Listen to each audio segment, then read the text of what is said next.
students of Collège Pierre-Éliott Trudeau. My name is Jonathan Dagenais. I was supposed to work with you, I think, Monday or last Friday or something like that in Montreal, and it's really sad that I couldn't work with you. I would have had a lot of work. I'm from Montreal myself, Quebec, where I teach at McGill University. I'm a composer for wind orchestra. I'm also conducting a lot of ensembles in the Montreal area, as the UFO Wind Orchestra, the video game, Montreal Video Game Orchestra also, as you can see there. And I'm also doing a lot of adjudicating around Canada. It's really nice that we could set up this kind of Zoom recorded interview for you. And I hope you're doing well at home and you still practice your instruments, if you can practice your instruments. So it's not because everything is stopped that you have to put everything on hold. On the contrary, you can take this time to even work on some difficulties you have at your instruments or something like that. Perform it with the National Youth Band. Yeah. But I understand you wrote it for an ensemble in Montreal. Yes, I wrote it. I think it's 10 years ago, or more than that. I think it's 13 years ago. In fact, it's an ensemble on the north shore of Montreal in Saint-Jérôme, and it's a community band, donc un ensemble senior, un ensemble adultes et communautaire, so with adults and families also. And it's considered, I know it's considered one of the oldest band in North America, in Canada. I think they were celebrating their 116th anniversary. Wow. They used to be like the military fanfare of the city, and then they stopped a few years. That's why it's questioning if they are the oldest band or not, because they stopped for like 15 years and they started again. But if they accumulate everything, it's 160 years. So they asked me they commissioned me a piece to celebrate that, and it was also at the same time that the city was celebrating its 125th anniversary. So it was like two celebrations at the same time. Okay. Donc ils m'ont demandé d'écrire une marche. They asked me to write a march to celebrate their origin as a military fanfare. And at that time, I was not a huge fan of marches. Donc j'étais pas un grand fan des marches à cette époque-là. So what I did, I tried to do a march, but I said, I'm going to do something not like a typical American festive march. So what I did a German type of march. That's why it's a slow tempo. So it's a German type of march written by a French Canadian composer. Perfect. So I wanted to mix some style. And it's called Symbiofolie, which would mean in English, symbiosis and craziness. If I can do the exact translations, symbiose et folie, craziness. So that's why the first and then last section are like the symbiosis part. C'est la partie un peu plus comment je pourrais dire, un petit peu plus majestueuse. So it's a more majestic, proud section to celebrate all the origin and the proudness that they should have to be this old as an ensemble. And the middle section is a crazy section, Symbiofolie, the craziness section, because for me, when you play in an ensemble like that, sometimes it's after your long day of work, because it's on Monday evening, the rehearsals. So it's after a long day of work, everyone is there to decompress from their lives. So there's crazy things happening. Everyone laughs, there's jokes during rehearsals, even if we do strong disciplined work at the same time. It's like a balance of both. And I wanted to show that in the piece, balance of doing good work, being together with a proud sound, and then a little bit of crazy things happening. That's why in the middle section, there's some like what I call fireworks. Mm-hmm. There's some fireworks of the trombone doing rap-a-pap-pap, the percussions and things like that. So it's like there's a crazy thing happening, but everyone goes together. What are some problems you've encountered when composing classical music in the 21st century? Have you ever been worried about subconsciously copying something you've heard before without realizing it? In fact, yes and no. No in a sense that when you think about that, there's only 12 notes in a scale. Yeah. Okay, and there's only 12 notes existing in our Occidental type of music. So for sure, any composer who wants to write in a more tonal Occidental way will will share the same ideas at some point, but you know, it's good because German march is a tradition. So why don't do a German march? As long as I think we don't copy. We can do homage to things.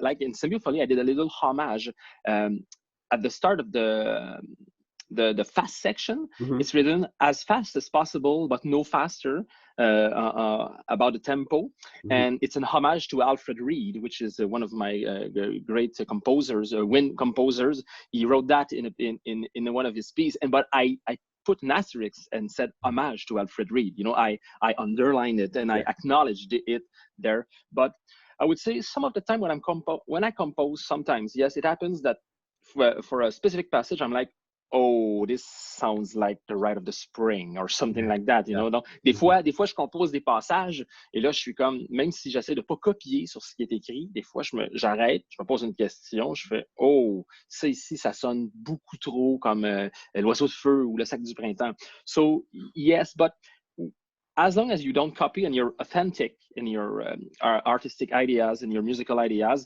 it's okay to share some things, you know. It's like it's not it's like you're walking painting something, you recognize the colors and everything, but it's gonna still be original and be authentic there. Okay. Yeah. We do, my students like to play jazz. A lot of them do some jazz, and we play a lot of blues. Okay. And so once you know 15 blues heads and you're soloing over a blues, it almost doesn't matter what melody you're playing. But then you start to feel ideas creep into others. So they'll write something and say, you know, hey, what do you think of this? I'm like, that's great. Miles wrote it, you know, in 1951 or whatever. Yeah. Even in the when you improvise in jazz, you know, there's some specific licks that get some and those licks that gets over and over. So yeah. We all share elements of language. The important thing is not to cut and paste every time elements. Hi, Jonathan. I was wondering if the instrumentation ever affects the melody or harmony that you write.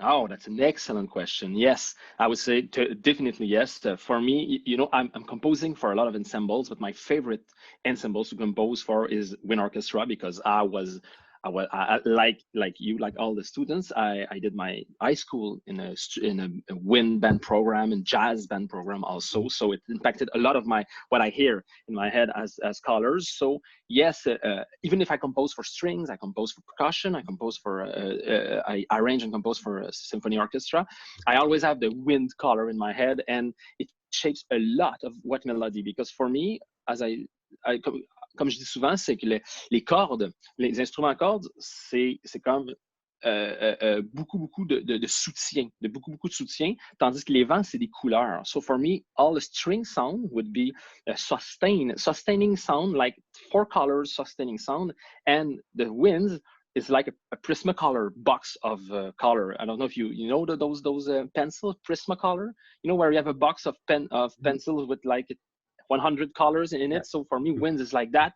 And when I hear in my head a clarinet sound, the melody I will hear goes with the clarinet sound. Same thing for the flute, the same thing for the bassoon.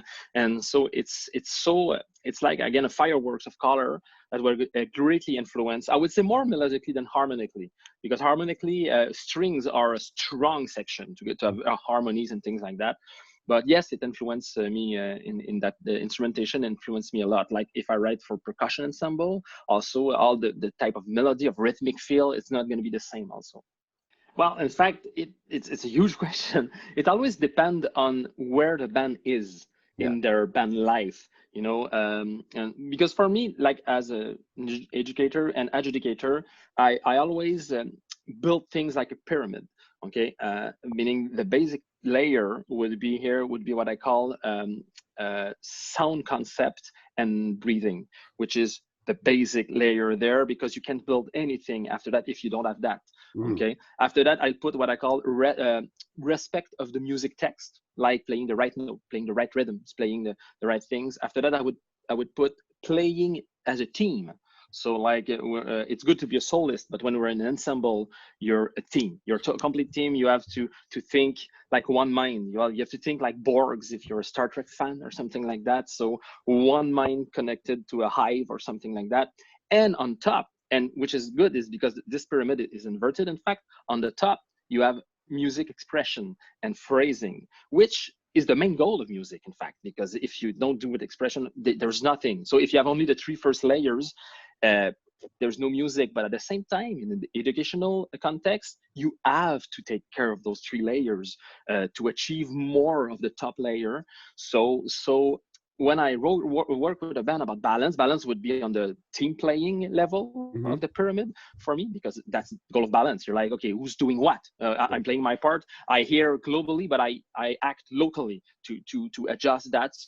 So that's the kind of things I would really enjoy working with the band. It's the same thing for dynamics, playing in the same decrescendo together and things like that. So it always depends on the ensemble.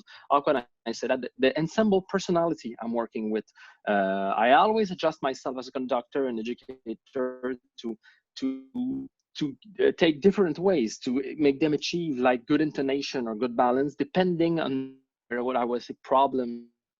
I like to use a lot of sport balance, saying you cannot play a hockey being 6 players at the front line going in an attack. You have to have a defense, also, and you have to have a goaler, things like that. It's important, like to hear what's happening. And as I say often, you're here and you're sitting on your chair with your instruments. You're not there to learn your parts. You're there to learn other parts, all the other parts, to adjust accordingly to what you play. So this has been great, Jonathan. Thank you so much for spending your time with us. Thank you to have invited me to do this kind of things. And again, I wish all your students luck, and to, even if you're stuck at home or something, play some music, play even more some music, solo music with CDs. You can find that online, with MP3s. I mean, you can find that online. Have fun.